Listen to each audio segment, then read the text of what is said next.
بسم الله الرحمن الرحیم. زه یم ستاسو ورور ستاسو دوست منتظر شاه. تاسو دې ټایم کې ګورئ راه سکون یعنی کې د سکون لار. نن به مون خبره کوو په استغفار باندې. د استغفار خو ډېر زیاتې پیدې دي، قرآن مجید کې هم د دې ډېر ذکر دی. د دې نه علاوه که مونږ وګورو په بخاري شریف کې، مسلم شریف کې، ابن ماجه کې او ډېر زیات پیدې عالمانو په دې کتابونو په ذریعه د دې بیان کړي دي. قرآن کې هم د دې ډېر زیات پیدې دي. حضور صلی الله علیه وسلم هم د دې ډېر پیدې بیان کړي دي. د دې استغفار ډېر زیات پیدې دي. که مونږ سوچ وکړو یاره زمونږ نن سبا مشکلات زمونږ په ژوند کې سیوا دي، ګناهونه زمونږ نه د حد نه سیوا کېږي، نو هغه به د دې استغفار په ذریعه الله تعالی معاف کوي. که مونږ چېرته په خپل ژوند کې د استغفار کثرت سیوا کړو، د استغفار ورد زیات کړو، نو یقین وګڼئ چې زمونږ ژوند به ډېر حسان شي. د دې موقع باندې تاسو ته زه یو واقعه د امام احمد بن حنبل صاحب بیانوم چې د خپل وخت یو ډېر غټ امام تیر شوی دی، یو غټ عالم تیر شوی دی. مخکې خو دا سوشل میډیا دور نه و، دا دونه هر څه ایډوانس نه و، ډیجیټل دور نه و. په هغه دوران کې به دا علم به چې چا لکه سیوا کو، علم به خلکو ته رسو، نو د هغې طریقه به دا وه چې یاره هغوی به سفر کول او هغه کلو ته یا هغه ځایونو ته به یې ځان رسو، په هفتو یا په میاشتو به هغوی سفر یې کولې. د دین مونږ ته خو ډېر په اسانتیا سره راغلی، خو هغوی ډېر سخت یې دې لپاره برداشت کړي دي. یوه ورځ احمد بن حنبل صاحب چې یو غټ امام، یو غټ سکالر تیر شوی دی، هغه د دین د خپرولو لپاره یو ځای ته سفر کو، نو په لاره به شپه راغله. نو خواته یو جومات و، ده ویل چې راشه دا جومات کې به دا شپه وکړم، سبا بیا وځم.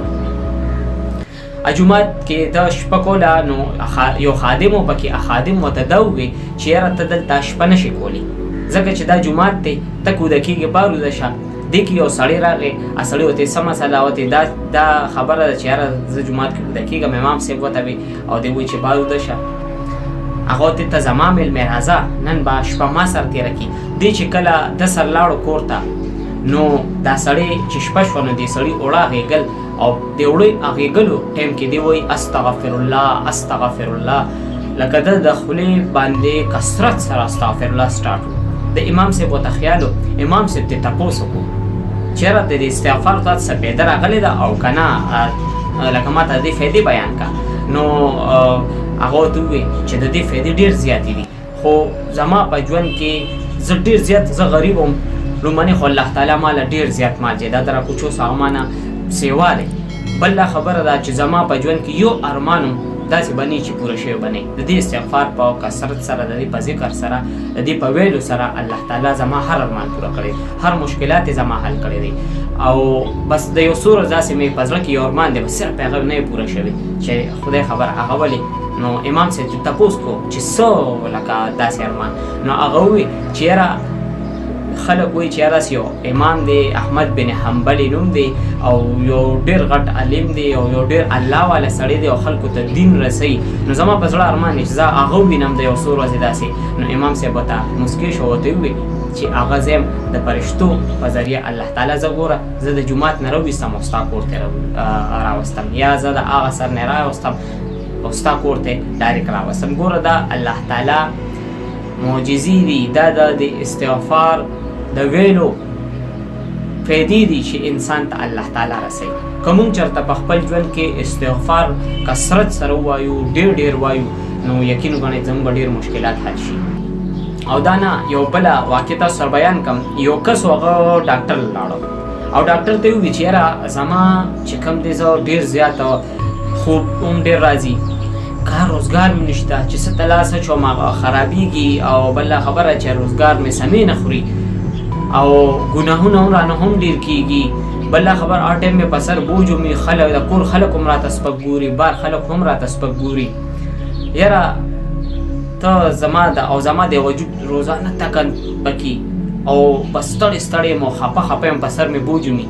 نو تاسو لکه ما ته څه ولیکئ داسې چې یاره زما د وجود دا تکن ختم شي، دا خوب راله ډېر نه راځي، چې ما کې لږ طاقت راشي، چې زه کار روزګار ته لږه مخه مې شي، دا ذهن مې لږ سپک وي، نو زه به روزګار په صحیح طریقو وکړم، لږ سوچ به ورته وکړم، نو روان به کړم، ځان به لږ کامیاب کړم.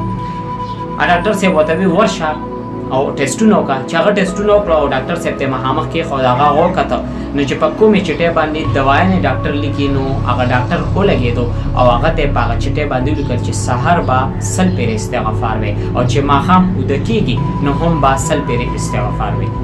سړي چې کله چټۍ وکته هغه حیران شو هغه وی یاره وي د دوايانو په ځای تا ماته څه ولیکل چې دا خو نه اهلم دی نه داسې الله والا سړی دی او دا ډاکټر دی دا ماته داسې یو دغه وکړه داسې یو خبره یا نسخه را داسې ولیکله. هغه ته وی چې میاشت پس راشه ماته به د دې ته بیا رزلټ وایي. بهرحال سړی لاړه هغه عمدک ویر چالو کړه په خپل ژوند کې استغفار راوستل په خپله ژبې راوستل 100 سهار او 100 ماښام به یې وي چې میاشت پس راغی ډاکټر صاحب لا ډاکټر صاحب ته تپوس وکړو چې څنګه چللی ژوند کې د څه بدلون راغلی څه فرق دی په جسم کې راغلی په دماغو دی اوس څه بوجي یا نه.